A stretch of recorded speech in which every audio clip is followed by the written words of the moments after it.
கைகளில் கால்களில் ஆணிகளால் தழும்புகள் ஏற்றது எனக்காகவோ பலவீனம் நோய்களை சுமந்து கொண்டீர் பலவீனம் நோய்களை சுமந்து கொண்டீர் வேலன் தந்து என்னை தாங்கினீரே வேலன் தந்து என்னை தாங்கினீரே.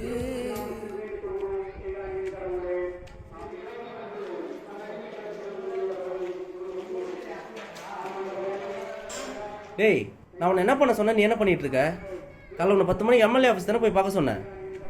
ஏதோ ரொம்ப நாளாக கவர்மெண்ட் எக்ஸாம் ட்ரை பண்ணுறீங்கன்னு சொல்லிட்டு எம்எல்ஏ கிட்ட ரெக்கமெண்டேஷன் பேசி வச்சுருந்தா. ஆனால் இவ்வளோ அலட்சியமாக இருக்க. டேய், உனக்கே தெரியும் 3 வருஷமாக இங்கே நான் தான் வேஷம் போட்டுட்ருக்கேன்னு. இப்போ திடீர்னு நான் அங்கே போயிட்டேன்னா இங்கே யாரா வேஷம் போடுவா? லூஸாடா நீ? கவர்மெண்ட் வேலை கிடைக்கிறது ஒன்றும் அவ்வளோ ஈஸி இல்லைடா. அதுவும் எம்எல்ஏ கிட்ட ரெக்கமெண்டேஷன் வாங்குறது எவ்வளோ கஷ்டம் தெரியுமா? உனக்கெல்லாம் அந்த வேலை கிடைக்குன்னு கொஞ்சம் கூட எதிர்பார்க்காதடா. போடா.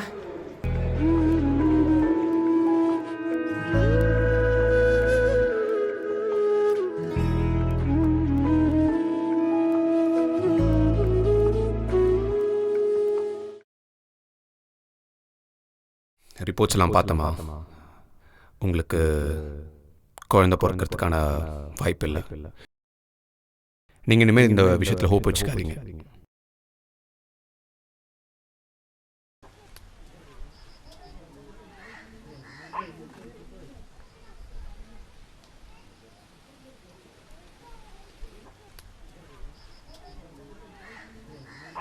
ஏய் வாடா. என்னடா இங்கே பெருக்கிட்டு பணியோட செஞ்சிட்ருக்க? இதே வேலை எம்எல்ஏ ஆஃபீஸில் செஞ்சிருந்தேன்னா உனக்கும் வேலை கிடச்சிருக்கும், நீயும் பெரிய ஆள் ஆகிருப்பில்லடா. ஏன்னா ஏற்கனவே பெரிய ஆள் தான்டா. பெரிய ஆள் செய்கிற வேலையாடா இது? டேய், ஏசப்பா சொல்லியிருக்காரு, உங்களில் ஒருவன் பெரியவனாக இருக்க விரும்பினால் அவன் பணிவிடைக்காரனாக இருக்க கடவுன்னு சொல்லியிருக்காரு. நான் இந்த பணிவிடை செய்யும் போதே தெரியும்டா உனக்கு நான் எவ்வளோ பெரிய ஆளுன்னு. நான் பெரிய ஆள் தான்டா. டேய், என்னடா ரியாலிட்டி தெரியாமல் பேசிக்கிட்டு இருக்க? ஒரு நாள் இந்த வேலைக்காக என்கிட்ட மண்டிட்டு கெஞ்சு வைப்பார். டேய் வாடா.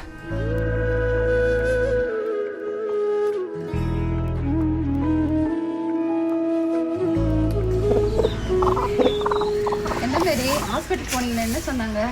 இல்லைக்கா, அதே தக்கா சொல்கிறாங்க, இனிமேல் குழந்தை பிறக்காதுன்னு சொல்லிட்டாங்கக்கா. சரி, வனஜாக்கா சொன்னாங்க அந்த ஹாஸ்பிட்டல் போய் பார்க்குறியம்மா? இல்லைக்கா, இனிமேல் ட்ரீட்மெண்ட் எடுக்கலாமா வேணாமான்னு எனக்கு சந்தேகமாகவே இருக்குக்கா. ஆனாலும் நான் ஆண்டவர்கிட்ட ஜெபிக்கிறதை விட போகிறதில்லக்கா. ஏன்னா எந்த ஒரு எதிர்பார்ப்புமே இல்லாத மரியாளுக்கு காப்ரியேல் வந்து சொன்ன மாதிரி ஆண்டவர் என் வாழ்க்கையில் ஒரு அற்புதம் செய்வாருக்கா. கவலைப்படாத, ஆண்டவர் மேல் நம்பிக்கையாக இருமா, ஆண்டவர் உங்களுக்கு நிச்சயமாக கொடுப்பாருங்க. நான் அவரை நம்புகிறேன், நான் நம்புறது அவராலே வரும். அம்மா, இங்கே லெட்டர் வச்சுருந்தேன் பார்த்தீங்க? என்ன பேப்பர்ப்பா? அது என்னோட ஜாப் ஆஃபர் லெட்டர்மா. அது இருந்தால் தான் நாளைக்கு நான் இன்டர்வியூ போக முடியும். ஜூஸ் ஊத்தி வச்சிருக்குது, ஏதோ பரவாயில்ல. என்னது ஜூஸ் ஊற்றிருச்சா? அம்மா எங்கே காட்டுங்க. கீழே இருந்துச்சு, ஏதோ சாயம் நிறைய படமா எடுத்து வச்சிட்டேன். அம்மா, இதுக்காக நான் எவ்வளோ கஷ்டப்பட்டுருக்கேன் தெரியுமா? கவிதையை இயேசுவை கண்டேன். அம்மா, எனக்கு வேலை கிடைச்சிச்சுமா. நாளைக்கு இன்டர்வியூ சொன்னா நாளைக்கு கண்டிப்பாக வேலை கிடைச்சிடும். நான் மனுஷங்களை நம்பாமல் மனுஷங்க கிட்ட எதிர்பார்க்காம முழங்கால் ஜபத்தோட அவரை நம்பினேன். நான் நம்புறது கண்டிப்பாக அவரால் வருமா?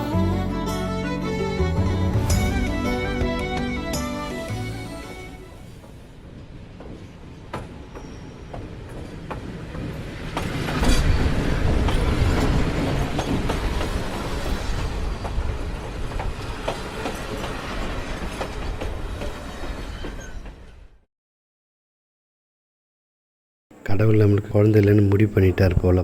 இனிமேல் அதில் நம்பிக்கை வச்சுக்க வேணாம்மா. நீ கொஞ்சம் மனசை தேத்திக்க.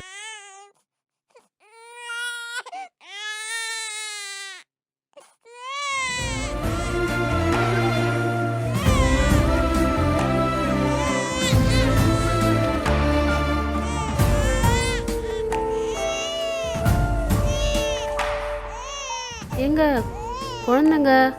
ஆர்பிபி யாருன்னா கூப்பிட்டாமா? வேணாங்க, கடவுள் இது நமக்காக கொடுத்துருக்குறாருன்னு நினைக்கிறேங்க. நான் சொன்னேன்ல, நான் நம்புறது அவராலே வரும்னு.